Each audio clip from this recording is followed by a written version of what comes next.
नमस्कार, आप सभी को सावन की बहुत बहुत शुभकामनाएं। इस साल सावन मास 4 जुलाई से आरंभ हो रहा है और 31 अगस्त को समाप्त होगा। इस साल मलमास होने की वजह से सावन कुल 59 दिनों का होगा। इस प्रकार भक्तों को व्रत करने के लिए कुल 8 सोमवार प्राप्त होंगे, जो कि एक बेहद शुभ योग माना जा रहा है। सावन का पहला सोमवार 10 जुलाई को पड़ेगा और आखिरी सोमवार 28 अगस्त को रहेगा। सावन मास को हिंदू धर्म में सबसे पवित्र महीना माना गया है और भगवान शिव की पूजा के लिए इसका विशेष महत्व होता है। सावन के महीने का प्रत्येक दिन शिव पूजा के लिए खास माना जाता है, लेकिन सावन के सोमवार को शिव जी की कृपा का लाभ पाने के लिए सबसे शुभ फलदायी माना जाता है। सोमवार का व्रत करने से भगवान शंकर की विशेष कृपा प्राप्त होती है। सावन का महीना भगवान शिव को अति प्रिय होता है, जिस वजह से इस माह के सोमवार का महत्व सबसे अधिक होता है। सावन महीने में हर भक्त मानो शिव के रंग में रंग जाता है। हर जगह बम बोले की गूंज सुनाई देती है। कहा जाता है कि सावन के महीने में भगवान शिव को बहुत आसानी से प्रसन्न किया जा सकता है। भगवान की कृपा और मनवांछित फल प्राप्ति के लिए लोग सावन भर भगवान की सेवा और भक्ति करते हैं। सावन के महीने के सोमवार का भी विशेष महत्व होता है। ज़्यादातर शिव भक्त सावन सोमवार का व्रत रखकर उस दिन शिव जी की विशेष आराधना करते हैं। माना जाता है कि इससे भक्त की मनोकामनाएं जरूर पूरी होती हैं। कहा जाता है कि सावन के सोमवार का व्रत रखने से मन वांछित कामनाएं पूरी होती हैं। सुहागिन महिलाओं को सौभाग्यवती होने का आशीष प्राप्त होता है और पति को लंबी आयु प्राप्त होती है। वहीं अगर कुंवारी कन्याएं ये व्रत रखें तो उन्हें सुयोग्य वर की प्राप्ति होती है। आइए अब जानते हैं सावन सोमवार व्रत की पूजा विधि। सावन के सोमवार के दिन सुबह और शाम स्नान के बाद पूर्व या उत्तर दिशा की ओर मुँह करके आसन पर बैठें। पूरे घर में गंगा जल या पवित्र जल छिड़कें। घर में ही किसी पवित्र स्थान पर भगवान शिव की मूर्ति या तस्वीर स्थापित करें। अगर आपके घर में शिवलिंग स्थापित है तो अभिषेक से पूजा शुरू करनी चाहिए।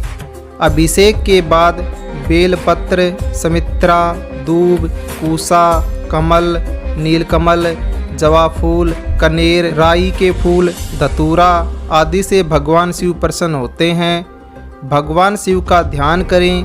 ध्यान के बाद ओम नमः शिवाय मंत्र जाप से शिव की पूजा करें और ओम नमः शिवाय नमः से माता पार्वती की पूजा करें।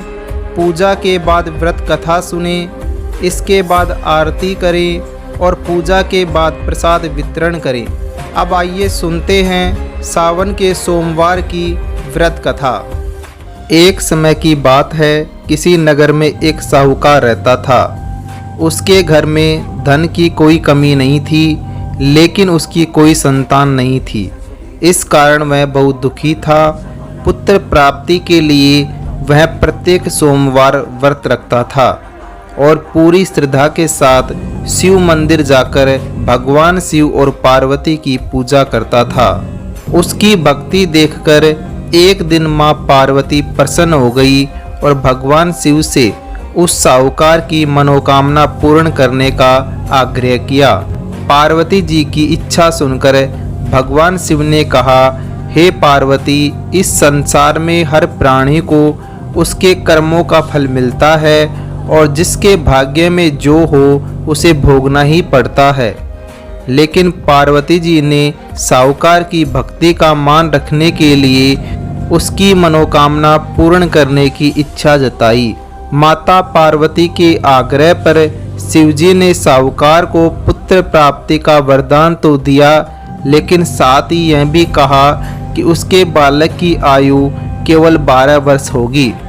माता पार्वती और भगवान शिव की बातचीत को साहूकार सुन रहा था। उसे ना तो इस बात की खुशी थी और ना ही दुख।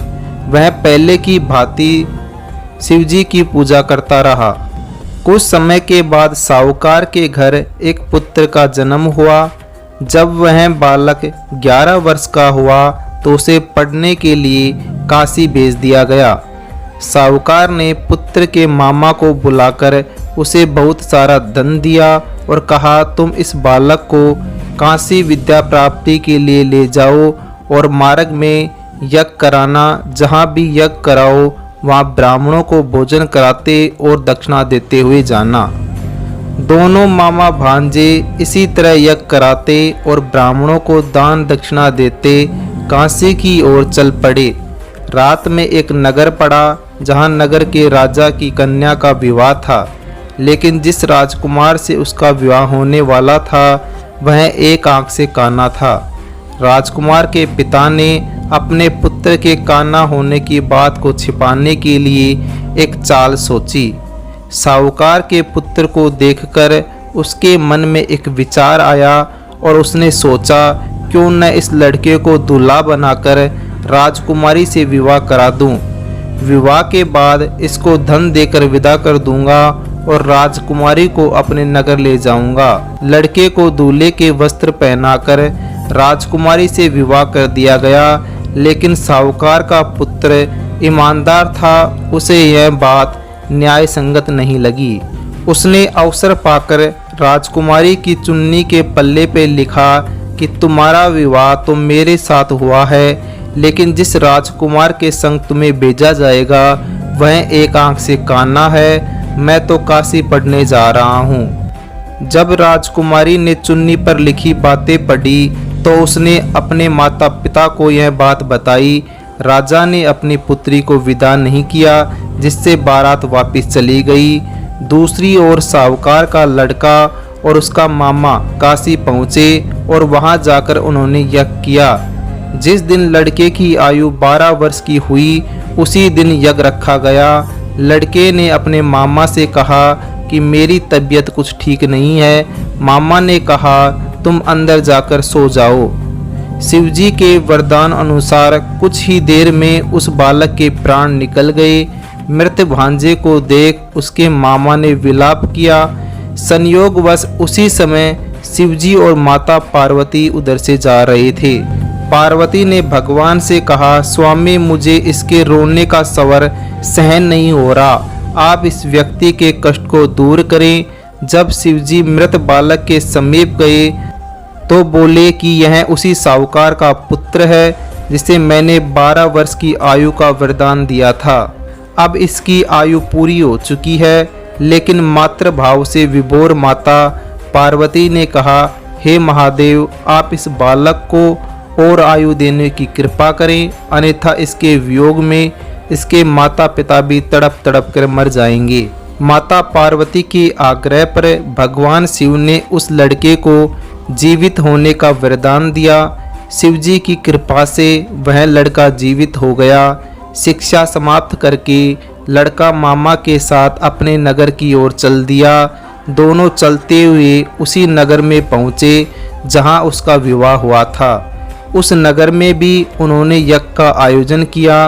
उस लड़के के ससुर ने उसे पहचान लिया और महल में ले जाकर उसकी खातिरदारी की और अपनी पुत्री को विदा किया। इधर साहूकार और उसकी पत्नी भूखे प्यासे रहकर बेटे की प्रतीक्षा कर रहे थे। उन्होंने प्रण कर रखा था, यदि उन्हें अपने बेटे की मृत्यु का समाचार मिला तो वह भी अपने प्राण त्याग देंगे। परंतु अपने बेटे के जीवित होने का समाचार पाकर वह बेहद प्रसन्न हुए। उसी रात भगवान शिव ने व्यापारी के सौपन में आकर कहा, हे श्रेष्ठी, मैंने तेरे सोमवार के व्रत करने और व्रत कथा सुनने से प्रसन्न होकर तेरे पुत्र को लंबी आयु प्रदान की है। इसी प्रकार जो कोई सोमवार का व्रत करता है या कथा सुनता है और पढ़ता है उसके सभी दुख दूर होते हैं और समस्त मनोकामनाएं पूर्ण होती हैं। तो दोस्तों, कैसी लगी आपको आज की व्रत कथा? ऐसी ही व्रत कथाएं सुनने के लिए हमारे चैनल अक्सी वॉइस को सब्सक्राइब करें।